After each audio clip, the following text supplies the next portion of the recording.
Welcome to Dot Study. This is Neelam Kachar, and I'm presenting you another part of the series for all the MBA aspirants 2020 and 2020-21. And in this video, I have provided Business Affairs, which covers a major portion in your exam like CMAT, TEST, ZAT, and MAT. So let's go and crack your exam with Dot Study. And the very first question on your screen is, what is the minimum eligibility period for the gratuity payable to an employee on the termination of his employment?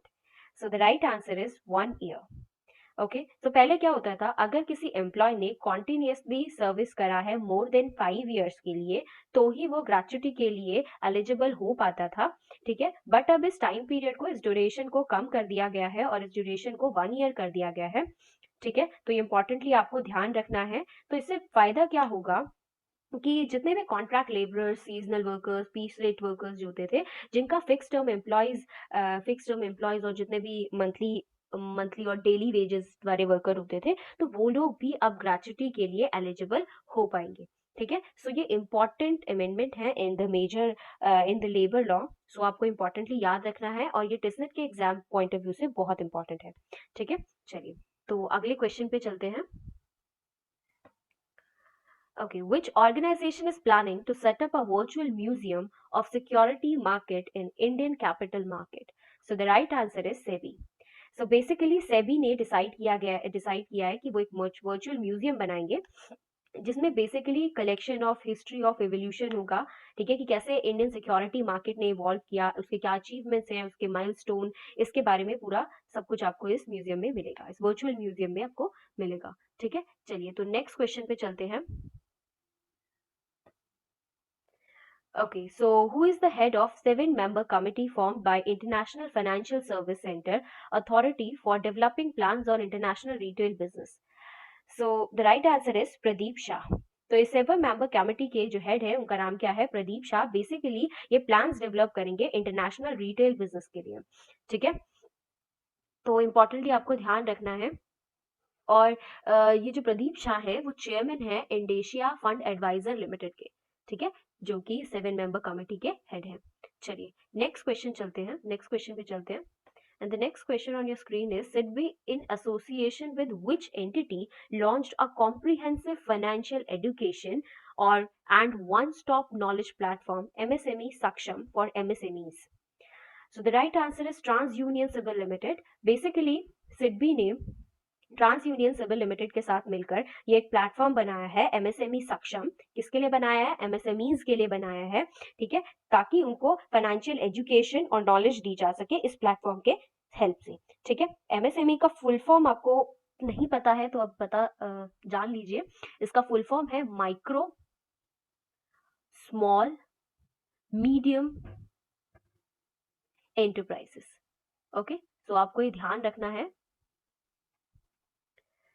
ठीक है, so micro small medium enterprises MSME का full form है. और सिडबी ने trans union civil limited के साथ मिलकर MSME सक्षम प्लेटफॉर्म बनाया है एमएसएमईज के लिए.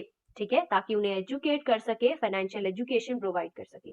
ठीक है, चलिए बेसिकली ये एक नॉलेज हब होगा जिसमें सारी इंफॉर्मेटिव आर्टिकल्स, बिजनेस इंसाइट्स होंगे एंटरप्रेन्योर्स के लिए, बिजनेस ओनर्स के लिए, ताकि वो अपने बिजनेस को ग्रो कर सके और स्टार्ट कर सके. ठीक है, चलिए तो नेक्स्ट क्वेश्चन पे चलते हैं. And the next question on your screen is, so which Indian power company, sorry, reading it again, which Indian power company and Japanese energy major JERA has inked a pact with a group of banks for financing their new gas-fired thermal power generation project in Bangladesh? So the right answer is Reliance Power. ठीक है, तो आपको importantly याद रखना है. Basically ये दोनों ही partners जो हैं वो क्या कर रहे हैं, एक न्यू 745 मेगावाट का natural gas combined cycle power project है इनका, जो कि मेघना घाट बांग्लादेश के अंदर है. ठीक है, तो ये उसको डेवलप कर रहे हैं. वहाँ पे नेचुरल गैस का जो कंबाइंड साइकिल पावर प्रोजेक्ट है उसको एक साथ मिलकर डेवलप कर रहे हैं. ठीक है, तो इम्पोर्टेंटली आपको ध्यान रखना है. चलिए तो नेक्स्ट क्वेश्चन पर चलते हैं.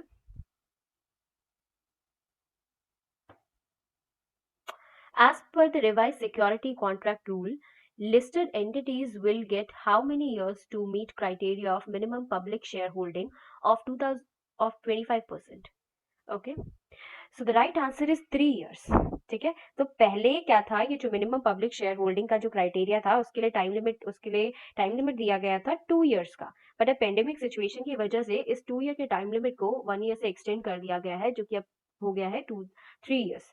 ठीक है, तो बेसिकली 2018 में एक मैंडेट बनाया गया था कि जितने भी लिस्टेड सेक्टर्स, जितने भी लिस्टेड कंपनीज हैं, उनको जो जो उनका जो पब्लिक शेयर होल्डिंग है वो कम से कम 25% तो होना ही चाहिए एंड विद इन 2 years, और अगर ऐसा नहीं होता है तो फाइन लगाया जाता है और इवन फ्रीज भी कर दिए जाते हैं इनके शेयर्स को।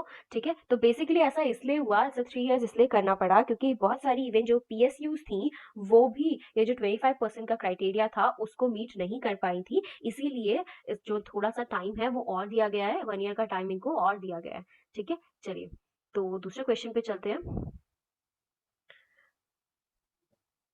Okay, so which country's national bank has decided to adopt Finacle cash management suite of Infosys Finacle to digitally transform its transaction banking business? So the right answer is National Bank of Bahrain। ठीक है, so National Bank of Bahrain ने basically Infosys जो कि एक Indian MNC है, उसका जो फिनिकल cash management suite है उसको अडॉप्ट करा है डिजिटलाइज करने के लिए अपने बैंकिंग ट्रांजेक्शन बिजनेस को। ठीक है, अपने बैंकिंग बिजनेस को। सो ये इंपॉर्टेंटली आपको ध्यान रखना है। और इन्फोसिस जो है उसके हेड कौन है, उसके हेड है नारायणा मूर्ति। ठीक है, ये एक इंडियन बेस्ड एमएनसी है जिसके हेड है नारायणा मूर्ति। ओके, चलिए नेक्स्ट क्वेश्चन पे चलते हैं। And the next question on your screen is which country's export-import bank has to improve the power supply quality of the country dash? ये okay, so the right answer is Mozambique. थोड़ा सा question formation में गड़बड़ है। ठीक है, बाकी मैं एक्सप्लेन कर देती हूँ। बट कौन से कंट्री का बेसिकली इंडियन एग्जिम बैंक जो है, एग्जिम बैंक ऑफ इंडिया जो है वो हेल्प करने वाला है मोज़ेम्बिक। मोज़ेम्बिक एक कंट्री है। ठीक है, तो उसकी हेल्प करने वाला है। कैसे हेल्प करने वाला है, ऑब्वियसली बैंक है तो कैसे हेल्प करेगा, क्रेडिट देकर ही हेल्प करेगा। ठीक है, तो बेसिकली जो लाइन ऑफ क्रेडिट है उसकी लिमिट को एक्सटेंड कर दिया गया है कि अब ये कम से कम 250 मिलियन यूएस डॉलर के अराउंड लोन ले सकता है एग्जिम बैंक ऑफ इंडिया से। ठीक है, और ये लोन किस लिए लेगा, ताकि अपनी पावर सप्लाई क्वालिटी को, अपनी कंट्री की पावर सप्लाई क्वालिटी को इम्प्रूव कर सके। ठीक है, तो मैं एक बार दोबारा रिपीट कर रही हूँ कि एग्जिम बैंक ऑफ इंडिया जो है वो हेल्प करने वाला है मोज़ेम्बिक कंट्री की। कैसे हेल्प करेगा, ऑब्वियसली क्रेडिट देकर। ठीक है, ताकि मोज़ेम्बिक कंट्री जो है वो अपने पावर सप्लाई क्वालिटी को इम्प्रूव कर सके। और मोज़ेम्बिक जो है वो एक साउथ ईस्टर्न कंट्री है अफ्रीका के अंदर। ठीक है, अफ्रीकन कॉन्टिनेंट पे। चलिए नेक्स्ट क्वेश्चन देखते हैं। And the next question is life insurance cooperation of India has acquired 4.23% stake of which bank?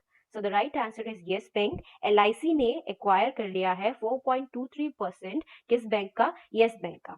ठीक है, यस बैंक जो है न्यूज में भी था यस बैंक के क्राइसिस की वजह से, तो इंपॉर्टेंट क्वेश्चन है, आ सकता है एग्जाम में। और पहले भी एलआईसी के पास कुछ स्टेक था यस बैंक का। पहले 0.75% था, तो अब ये जो है कितना इंक्रीज हो गया, 4.23% हो गया। ठीक है, चलिए इंपॉर्टेंटली आपको याद रखना है। नेक्स्ट क्वेश्चन पे चलते हैं। Which of the following bank has collaborated with the Instagram to enhance the existing outbound remittance service offering from India?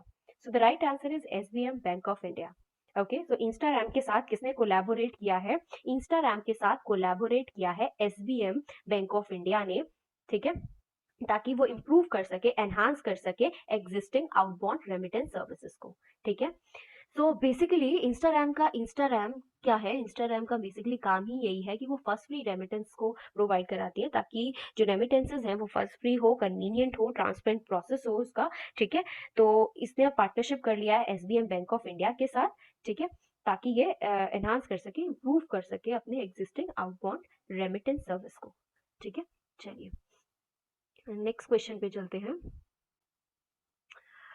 Okay, so which of the following stock exchange has signed MOU with Maharashtra-based Bullion Trade and Industry Association, Aloka Surf Association and Aloka Surface versus Savarnarkar Yuva Sangh?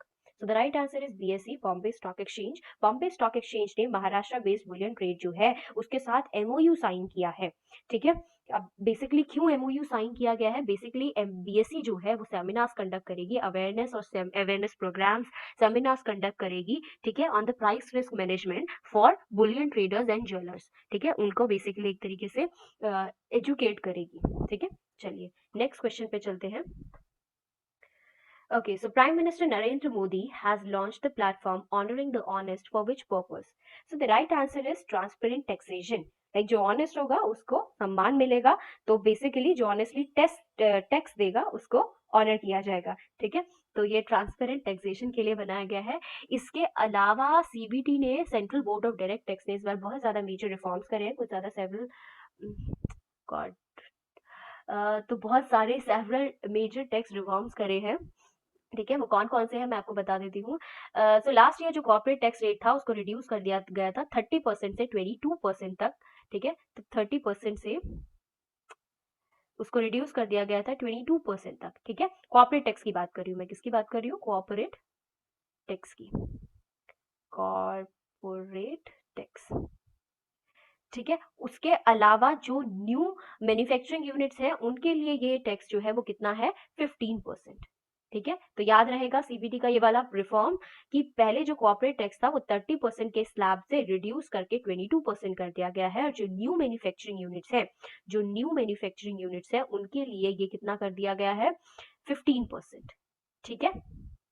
चलिए, तो importantly याद रखना है। और in fact जो dividend distribution tax है, ठीक है, उसको भी क्या कर दिया है, अबॉलिश कर दिया है। तो ये भी आपको इंपॉर्टेंटली याद रखना है, ठीक है, कि डीडीटी को भी अबॉलिश कर दिया है, ठीक है। चलिए नेक्स्ट क्वेश्चन पे चलते हैं, and the next question on your screen is which of the following company to acquire Volvo Bus India in rupees 100 crore deal?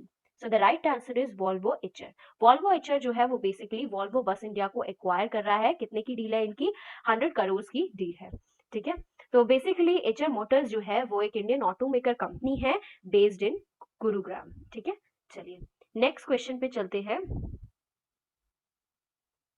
and the next question on your screen is the National Agriculture Higher Education Program was funded by Government of India and which bank?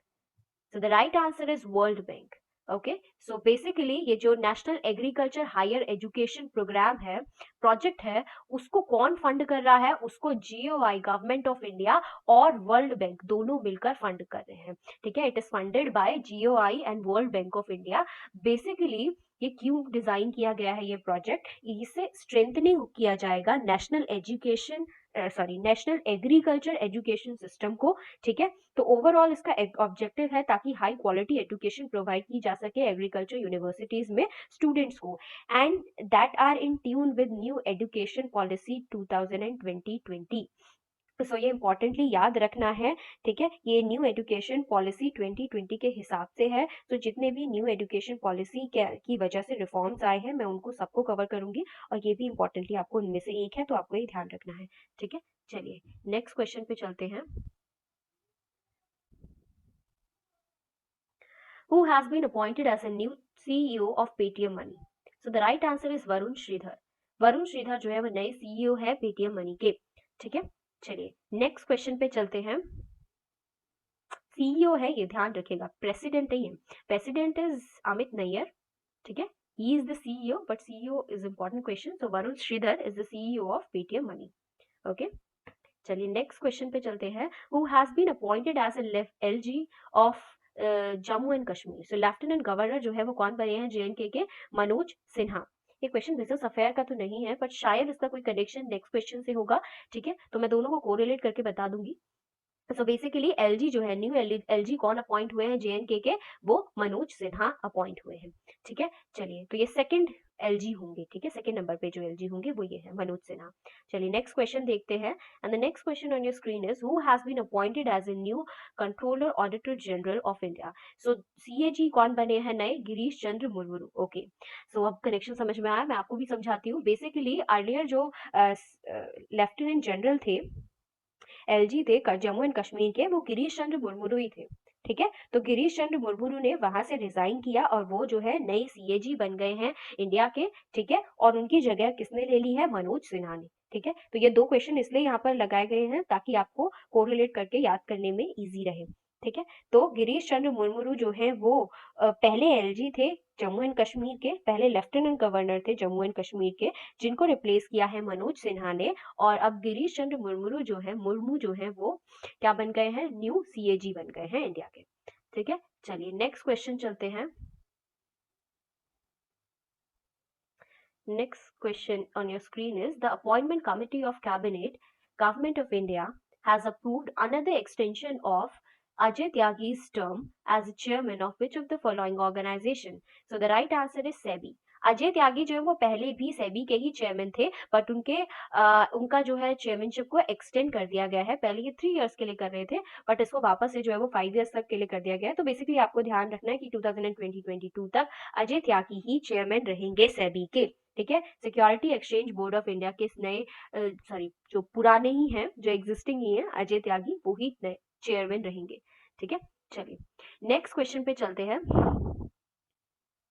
And the next question on your screen is Intellect Design Arena Limited has tie up with which tech giant to launch iTurmeric FinCloud platform to switch to the latest tools and technology. So the right answer is IBM.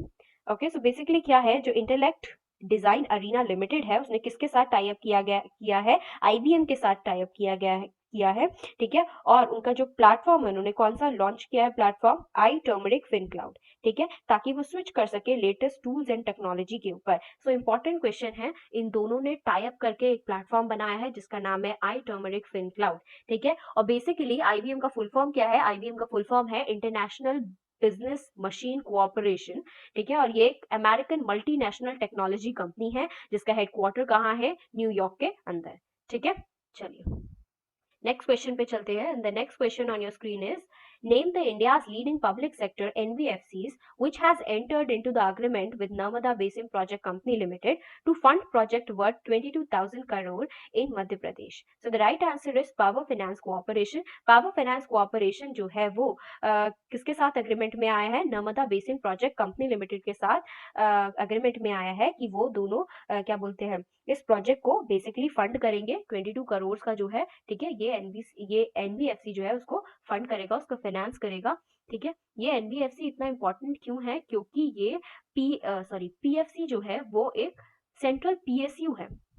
ठीक है, under the ministry of power. ठीक है, and one of India's leading NBFC के अंदर ये आता है, power finance corporation. ठीक है, उसके अलावा ये जो Narmada basin project company limited है, मैं इसको हाईलाइट कर दे रही हूँ, ये जो Narmada basin project company limited है ये मध्य प्रदेश की होली ओन्ड कंपनी है। ठीक है, तो इन दोनों के बीच में अग्रीमेंट हुआ है कि ये जो बेसिकली ये क्या कर रहे हैं, फंड किस लिए डिप्लॉय कर रहे हैं? ये एक हाइड्रो इलेक्ट्रिक प्रोजेक्ट है जो कि 225 मेगावाट का पावर कंपोनेंट प्रोवाइड करेंगे 12 मेजर मल्टीपर्पज प्रोजेक्ट्स के लिए। ठीक है, मध्य प्रदेश के अंदर ही। तो आप इससे 2 क्वेश्चन याद रख सकते हैं, एक तो कौन सा एनबीएफसी है जो कि मध्य प्रदेश की हेल्प करने वाला है, वो है पावर फाइनेंस कॉर्पोरेशन, और दूसरा कि 12 मेजर मल्टीपर्पज प्रोजेक्ट जो है वो कहाँ उन पे काम चल रहा है? मध्य प्रदेश के अंदर। ठीक है, तो ये दोनों ही इंपॉर्टेंट बात आपको इंपॉर्टेंटली याद रखनी है। चलिए नेक्स्ट क्वेश्चन पे चलते हैं। And the next question on your screen is The Reserve Bank of India will raise rupees 80,000 crore by selling cash management bills. CBMs in India are non-standard discounted instrument issued for the maturity less than 91 days. So basically question के formation में थोड़ा गड़बड़ है। ठीक है, तो मैं आपको समझा दे रही हूँ क्या हुआ है। आप सिर्फ इतना पढ़िए कि सीबीएम्स जो है वो उनका जो मेच्योरिटी पीरियड है वो कितने टाइम का होता है? वो 21 डेज से लेस होता है। ठीक है, सीबीएम्स का जो मेच्योरिटी टाइम पीरियड होता है वो 91 डेज से, सॉरी मैंने 21 कहा ना, 91 डेज से जो है वो का मेच्योरिटी पीरियड जो है उससे कम होता है। ठीक है, सो बेसिकली सीबीएम्स को कौन इशू करता है? सीबीएम जो है वो आरबीआई यूज करता है, सेंट्रल बैंक यूज करता है। ठीक है, और इस बार पेंडेमिक सिचुएशन की वजह से उन्होंने 80,000 करोड़ रुपीज जो है वो सीबीएम्स को बेचकर रेज करे हैं। ठीक है, तो ये बेसिकली सेंट्रल बैंक का एक बहुत ही फ्लेक्सिबल इंस्ट्रूमेंट है, और जब भी आरबीआई को जरूरत होती है तब वो उसका यूज करते हैं। ठीक है, चलिए नेक्स्ट क्वेश्चन पे चलते हैं। Okay, so which Indian IT company has entered into partnership with Evalok to offer end-to-end product and service as software as a service across the world to its client? So the right answer is Infosys Limited. So basically question क्या कह रहा है कि कौन सी IT company, कौन सी Indian IT company ने partnership किया है एवरलोक के साथ, ताकि वो क्या बोलते हैं, ताकि वो end to end product and services दे सके, end to end product and service अपनी प्रोवाइड कर सके across the world client. So the right answer is Infosys Limited. Infosys Limited ने Avalok के साथ पार्टनरशिप किया है, ठीक है। ओके, सो बेसिकली मैं शायद इन्फोसिस का पहले भी कोई क्वेश्चन आ चुका है, अगर नहीं आया तो मैं बता दे रही हूँ। इन्फोसिस लिमिटेड के हेड कौन है? नारायणा मूर्ति, ठीक है। तो ये आपको ध्यान रखना है, ये एक इंडियन बेस्ड एमएनसी है, इन्फोसिस लिमिटेड।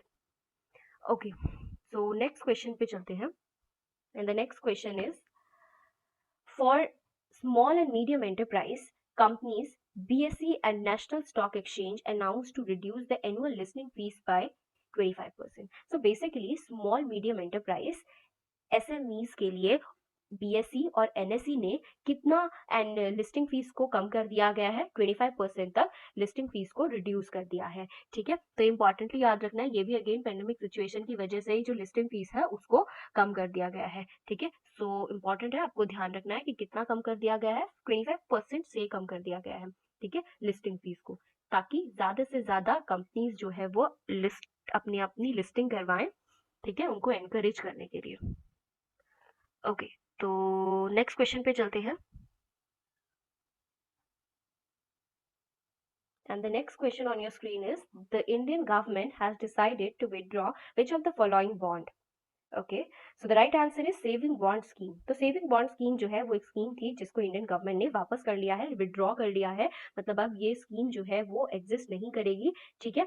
तो ये आपको इंपॉर्टेंटली याद रखना है, इसमें ज्यादा कुछ आपको डीप जाने की जरूरत नहीं है, बस आपको ध्यान रखना है कि कौन सा बॉन्ड उसको आरबीआई लाइक इंडियन गवर्नमेंट ने विड्रॉ कर लिया है, तो उसका नाम है saving bond scheme. Saving bond scheme को विड्रॉ कर लिया गया है, ठीक है। चलिए नेक्स्ट क्वेश्चन पे चलते हैं।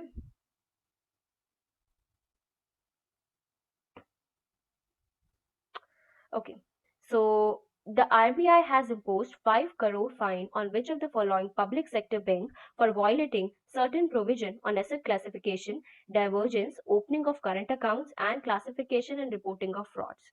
So the answer is Bank of India. आप इसको इतना पढ़िए, ठीक है, कि 5 करोड़ का जो फाइन है वो किसके ऊपर लगाया गया है? वायलेटिंग द सर्टेन प्रोविजंस, ये सारे प्रोविजंस को उन्होंने वायलेट किया है, तो किस बैंक के ऊपर लगाया गया है ये फाइन? 5 करोड़ का बैंक ऑफ इंडिया के साथ, बैंक ऑफ इंडिया के ऊपर। ना सिर्फ बैंक ऑफ इंडिया के ऊपर लगा है, बल्कि 2 और बैंक है जिनके ऊपर फाइन लगा है, पर जो मेजर फाइन है, सबसे बड़ा फाइन उन तीनों में से इसके ऊपर ही लगा है, बैंक ऑफ इंडिया के ऊपर, इसलिए ज्यादा इंपॉर्टेंट है, ठीक है। तो कौन कौन से 2 बैंक और हैं? 1.2 करोड़ का फाइन लगा है कर्नाटका बैंक के ऊपर और 30 लाख का फाइन लगा है सरास्वत कोऑपरेटिव बैंक के ऊपर, ठीक है। ओके, सो ये एज अ पेनल्टी लगाया है सेंट्रल बोर्ड ऑफ आरबीआई ने, ठीक है, सेंट्रल बैंक ने। चलिए नेक्स्ट क्वेश्चन पे चलते हैं। United nation children fund partnered with which Indian telecom company to support school children in coronavirus affected areas of Africa? So the right answer is Airtel Africa. Okay, so UNICEF ने किस telecom company के साथ partner किया है? Airtel Africa, ठीक है। Airtel company, भारतीय Airtel जो इंडियन कंपनी है, ठीक है, उसके साथ जो है वो पार्टनर किया है। बेसिकली यूनिसेफ और एयरटेल अफ्रीका जो है वो एक मोबाइल टेक्नोलॉजी का यूज करेंगे, जिसमें कि 133 मिलियन स्कूल एज चिल्ड्रन जो हैं जो कि अफेक्टेड हुए हैं स्कूल के बंद होने की वजह से, उनको 13 कंट्रीज में जो कि सब सहारन अफ्रीका के अंदर है, ठीक है, उनको बेसिकली ये कंटेंट प्रोवाइड किया जाएगा वेबसाइट पर फ्री ऑफ कॉस्ट, ठीक है, उसमें कोई कॉस्ट नहीं लिया जाएगा। सो एयरटेल अफ्रीका जो है वो 0 रेट सेलेक्ट वेबसाइट बना रही है जिसपे एजुकेशनल कंटेंट्स को ये होस्ट करेंगे, ठीक है, और इन चिल्ड्रंस को ये प्रोवाइड किया जाएगा। सो इम्पोर्टेंटली आपको याद रखना है, अफ्रीका एयरटेल ने पार्टनर किया है किसके साथ? यूनिसेफ के साथ, ठीक है। चलिए नेक्स्ट क्वेश्चन पे चलते हैं। Which social media platform has launched a group calling application named as Catchup? So the answer is Facebook. आपको पता होगा, शायद नाम ना पता हो कैचअप, बट आपने एप्लीकेशन जरूर यूज किया होगा, ठीक है। तो बेसिकली ये फेसबुक ने कैचअप प्लेटफॉर्म, कैचअप एप्लीकेशन निकाला है जिसमें कि हम शायद 8 या 8 से ज्यादा मेंबर से एक साथ बात कर सकते हैं, ठीक है, वीडियो कॉल का एक प्लेटफॉर्म प्रोवाइड किया गया है, ठीक है। तो जैसे कि ये फेसबुक का है, तो फेसबुक में ये उस व्हाट्सएप पे भी आ जाएगा, ठीक है, व्हाट्सएप और मैसेंजर रूम्स तीनों पर ही होगा, ठीक है। चलिए नेक्स्ट क्वेश्चन पे चलते हैं। बेसिकली ग्रुप कॉलिंग हम कर सकते हैं कैचअप से, आपने जरूर ये यूज किया होगा, बट उसका नाम भी आपको ध्यान रखना है, इसका नाम क्या है? कैचअप, और इजी है याद रखना, ठीक है। चलिए next question is which electric mobility company has acquired Amsterdam based electric scooter maker अर्टिगो, ठीक है। तो ये अट्रगो जो है वो किस जो Amsterdam based electric scooter maker है, उसको किसने एक्वायर किया है? ओला इलेक्ट्रिक मोबिलिटी ने। ठीक है।